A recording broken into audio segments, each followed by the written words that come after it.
दिल जिसे बेपनाह चाहता है, दिल जिसे बेपनाह चाहता है, अब उसी से पनाह चाहता है।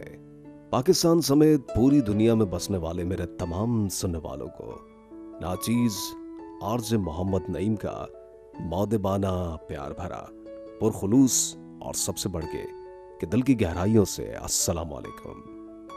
कहिए अजीजान मन मिजाज कैसे हैं? उम्मीद करता हूँ ठीक ठाक होंगे, अपना और अपने लोगों का ख्याल रखते होंगे। जिंदगी में कठिनाइयाँ और कई ऐसे सलासिल आएंगे जो कि जिंदगी की राह में रुकावट बनने का बायस बनेंगे, लेकिन हमें चलना है, हमें आगे मोटिवेट होना है, क्योंकि हम इस कारवां में जिसे जिंदगी से ताबीर किया गया है इसमें अकेले नहीं है, इसमें बहुत सारे लोग हमारे साथ मौजूद हैं। तो सफर में आपके साथ आरजे मोहम्मद नईम नए सिलसिले के साथ जो इस चैनल से यूट्यूब चैनल के थ्रू शुरू किया गया, जिसपे डेली बेसिस पे आपके लिए कुछ ऐसा पैगाम, कोई ऐसी बात अपलोड की जाएगी जो कि आपके लिए बाइस निजात हो जाए या जो आपके लिए बड़ी कारआमद साबित हो। तो ये सिलसिला डेली बेसिस पे चलेगा, जिस पे एक खास मौजू पे मैं आपके लिए कुछ लेकर आऊंगा। तो आज की इस वीडियो में बहुत कुछ सीखने का मौका मिलेगा, बहुत सारे उन नुकात पे सोचने का मौका मिलेगा जिन पर हम निगाह नहीं डालते।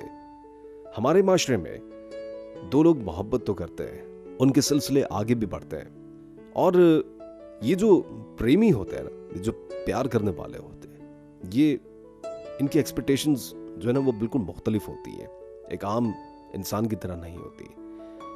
एक्सपेक्टेशन होती है मोहब्बत से, जो सिर्फ अपने चाहने वाले से, जो अपने प्रेमी से, जो अपने लवर से सिर्फ मोहब्बत ही तलब करता है, रिटर्न में सिर्फ मोहब्बत भी चाहता है। लेकिन कभी कभी ये मोहब्बत अजमत की उन बुलंदियों को छू लेती है कि वो रिटर्न में शायद मोहब्बत के बदले मोहब्बत भी नहीं चाहता, क्योंकि वो भी क्योंकि उसके मुताबिक ये जो मोहब्बत है अगर रिटर्न में कुछ मांग ले तो फिर ये मोहब्बत नहीं होती, ये सौदेबाजी होती है। तो ऐसा ही लहजा इन प्रेमियों का, इन लवर्स का, इन मोहब्बत करने वालों का होता है। अब हमारे माशरे में, हमारे जिस जगह पे, सोसाइटी में हम रहते हैं, उस पे कई लोग हैं जो कि शादी करना चाहते हैं, और कई लोगों को ऐसी ख़वातीन या ऐसी लेडीज पसंद आ जाती हैं जो कि जिनसे वो शादी करना चाहते हैं। लेकिन मुसीबत ये होती है, प्रॉब्लम ये होती है, हमारे ज़माने का डायलेमा ऑफ द सोसाइटी ये होता है कि उनको डर होता है कि अगर लड़की, मिसाल के तौर पे दो लोग एक दूसरे को पसंद कर रहे हैं, और इसमें अमूमन हमारे यहाँ ये होता है कि लड़का उम्र में बड़ा होता है, हमारे यहाँ तो यही होता है, और लड़की थोड़ा सा शायद हम उम्र होती है या फिर उससे कुछ 2-4 साल या 5 साल या 10 साल तक छोटी होती है। लेकिन ये नोटिसेबल नहीं है। नोटिसेबल तब होता है जब लड़की बड़ी हो, और ख़ास तौर पे एज में इतनी बड़ी हो कि वो फिर कुछ ज़्यादा ही बड़ी हो जाए, तो लोग उसे तरह तरह के ताने तशने से नवाजते हैं कि तुम शायद अपनी बाजी लेकर आ गए, या अपनी माँ की उम्र के बराबर कुछ उस औरत को तुम लेकर आ गए, तो तुम्हें ऐसा नहीं करना चाहिए था, तुमने क्या किया, और ये तुमने क्या कर दिया, क्या गज़ब कर दिया। मियाँ तुम जो है वो कम उम्र हो, और तुम्हें इससे बेहतर और इससे कम सिन और इससे कम उम्र और इससे ज़्यादा खूबरू और खूबसूरत लड़की मिल सकती थी, लेकिन क्या रखा था तुम्हें इसमें? रखा हुआ क्या 9 लाख के हाथ जड़े हुए थे, हुआ क्या था तुम्हें इसमें? दिखता क्या है? और क्या सोच के तुमने इस औरत को अपने लिए पसंद किया? भाई बराबर का मेल भी तो होना चाहिए। भाई दो लोग या एक जोड़ा जब मार्केट में से गुजर रहा हो या रास्ते में से सरे राह जा रहा हो, तो कम से कम कुछ नजर तो आना चाहिए। भाई लड़का बड़ा हो ठीक है, लेकिन लड़की बड़ी है तो फिर वो थोड़ा सा मायूब लगता है, ये ऐबदार लगता है। इसमें फिर लोगों के एतराज़ात होने शुरू हो जाते हैं। तो मुख्तलिफ लोगों की हो सकता है कि मेरी राय से आपका मुत्तफ़िक़ होना या आपकी किसी बात से मेरा मुत्तफ़िक़ होना, ज़ाहिर है एक ह्यूमन नेचर है, ये कुछ ज़रूरी नहीं है। लेकिन हम जब इस चीज़ को खातिर में लाते हुए या ज़माने की बातों को जहन में रख कर फिर काम करते हैं, तो फिर ये सबसे बड़ी दुश्मनी हो जाती है शायद मोहब्बत करने वालों की अपने साथ या अपनी मोहब्बत के साथ, कि फिर वो चाहते हुए भी इस सोसाइटी का हिस्सा नहीं बन सकते।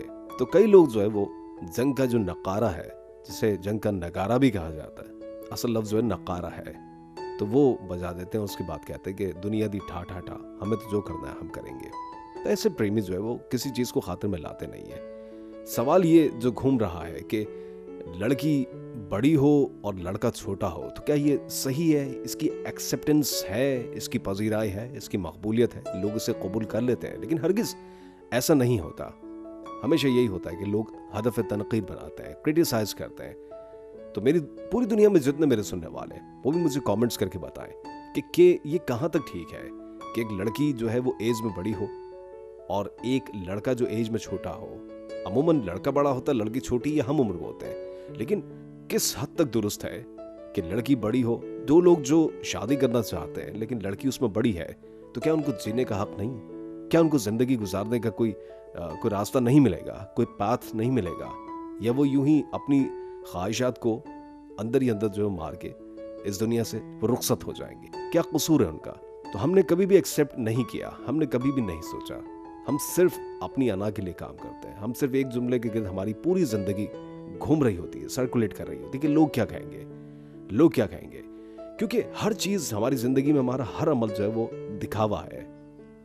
और पहनावे से लेके लोगों को जो नजराने के जो लिफाफे हैं या शादी ब्याह में जो तहाइफ है, जो कपड़े हैं, ये तमाम चीजें जितनी भी हैं हमारी, ये जितनी भी पुरतायुश चीजें हैं जो लग्जरीज है लाइफ के अंदर, ये सिर्फ मुझे लगता है शायद माजर के साथ कि हम दिखाने के लिए करते हैं। इसमें हमारी इनर सेटिस्फैक्शन कहाँ तक होती है मुझे नहीं पता, लेकिन कम से कम हमारी जो अंदरूनी जो अना होती है उसको बड़ी तस्कीन मिल रही होती है। लेकिन मैं आपसे हल्फिया कहता हूँ कि ये जो अना है ये वक्ती ही होती है, इससे बाद में टूट के शर्मिंदा ही होना है। तो हम उन लोगों से जिंदगी जीने का हक क्यों छीनते हैं जो कि सिर्फ एज डिफरेंस की वजह से अपनी ख्वाहिशात का या अपनी मोहब्बत का गला घोट देते हैं? क्या अच्छा हो कि ऐसे लोग जो है वो शादी करें और एज के डिफरेंस को ना देखें। भाई जब क्या कहते हैं ना कि मियाँ बीवी राजी तो क्या करेगा काजी। तो इसी चीज की मिज़दाक हम काम करें। हम क्यों किसी की लाइफ में इंटरफेयर करते हैं? खुद उनकी जगह अपने आप को रख के सोचें कि क्या हम किसी की लाइफ में इंटरफेयर पसंद करते हैं? कभी भी नहीं करते। लेकिन पता नहीं हमें दुनिया में इतना वक्त कहाँ से मिल जाता है, या आज की रोजमर्रा जो जिस अंदाज से, जिस स्पीड के साथ एक शख्स की लाइफ गुजर रही है, कोई भी फ्री नहीं है। लेकिन उस दौरान हमें ये मौके कहाँ से मैसर आ जाते हैं कि हम दूसरों की लाइफ में इंटरफेयर करें। इवन कि अगर हमारी अपनी औलादें हों, हमारे कोई बहन भाई है या हमारे घर का कोई प्यारा है, उसे भी अगर किसी ऐसी खातून से इश्क हो जाए या मोहब्बत हो जाए जो उससे एज में बड़ी है, लेकिन सिर्फ और सिर्फ वो इसलिए कतराता है, सिर्फ और सिर्फ इसलिए शर्माता है कि मेरे वालिद क्या कहेंगे, मेरे फादर क्या कहेंगे, मेरी वालिदा क्या कहेंगी, ये सोसाइटी क्या कहेगी, ये ज़मीन क्या कहेगा, ये आसमां क्या कहेगा, व्हाटएवर, ऐसा कुछ। तो यार कम से कम हम इंसान को इंसान ही कंसीडर करें तो ज़्यादा अच्छा है। हम मट्टी के पुतले ना बन जाएं, हम बेजान जिस्म वाले और चलती फिरती ये लाशें ना बन जाएं, हम किसी की ख्वाहिशात का गला ना घोटें। हमें अपने गिरदो नवा में ये माहौल क्रिएट करना है कि अगर दो लोग मोहब्बत करते हैं लेकिन एज डिफरेंस है तो सो व्हाट, क्या प्रॉब्लम है? इसकी सबसे रोशन मिसाल मैं जिसे दुनिया की सबसे अजीम मिसाल करार दूंगा। मेरे जो दोस्त मुस्लिम है, नॉन मुस्लिम है, वो तमाम दोस्त जो है उनके लिए ये बात मेरे ख्याल से यकीनी तौर पे मशल राह है कि हमारे रसूल पाक सल्लल्लाहु ताला अलैहि वसल्लम जब उनकी शादी थी तो वो किससे हुई थी? इसकी मिसाल इस बात की इससे बेहतर कोई और मिल नहीं सकती। तो जिस खातून से उनकी शादी हुई थी उनका नाम था हजरत खतीजतुल कुबरा रज़ियल्लाहु ताला, और उस वक्त उनकी उम्र 45 साल थी। यानी खातून की उम्र 45 साल 45 इयर्स, और हमारे नबी पाक सल्लल्लाहु ताला अलैहि वसल्लम उनकी उम्र 25 साल थी। लेकिन उन्होंने ये नहीं कहा एज डिफरेंस है, लोग क्या कहेंगे। शादी का पैगाम आया, शादी कर ली, और ये शादी करके एक अमली और एक ऐसा नमूना पेश किया जो रहती दुनिया तक हमारे लिए एक मिसाल बन के मौजूद रहेगा। तो हमारी जिंदगी में कई सवालात सर्कुलेट करते हैं, हमारी जिंदगी में कई चीजें सर्कुलेट कर रही होती है जो एक सवाल बन के किसी सांप की तरह सामने आके खड़ी हो जाती है।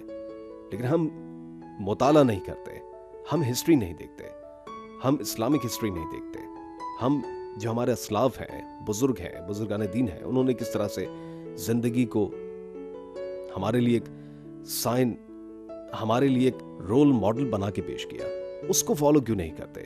तो इसी की मिसाल देख लीजिए, तो इसमें हमें शायद इस सवाल का जवाब मिल जाएगा। हम मोहब्बत करते भी हैं तो भी देखकर, हम नजर उठा के देखते हैं तो भी सोच के। हमारा एक एक स्टेप जो है शायद आजकल के दौर में सिर्फ दिखावा है, और सच्ची मोहब्बत करने वाले बहुत कम है। और अगर किसी को सच्ची मोहब्बत होती भी है तो शायद वो सोसाइटी की नजर हो जाती है।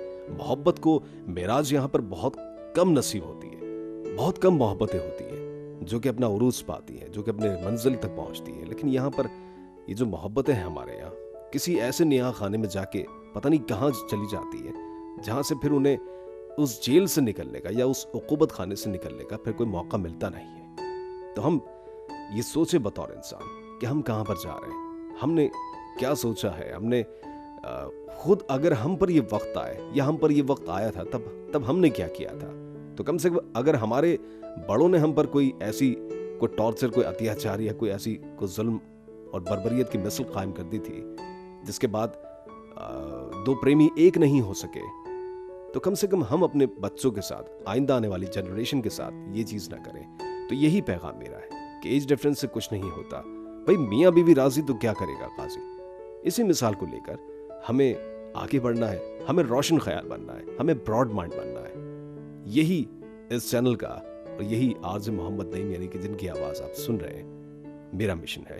और इसी मिशन के तहत उसी सोच को उजागर करने के लिए मैंने इस चैनल को शुरू किया और उस पर डेली बेसिस पे वीडियोस का आगाज किया। इंशाअल्लाह फिर किसी नई वीडियो के साथ मोहम्मद नईम दोबारा हाजिर होगा। मांगे उस ज़ात से जो किसी की मोहताज नहीं, अल्लाह निगहबान।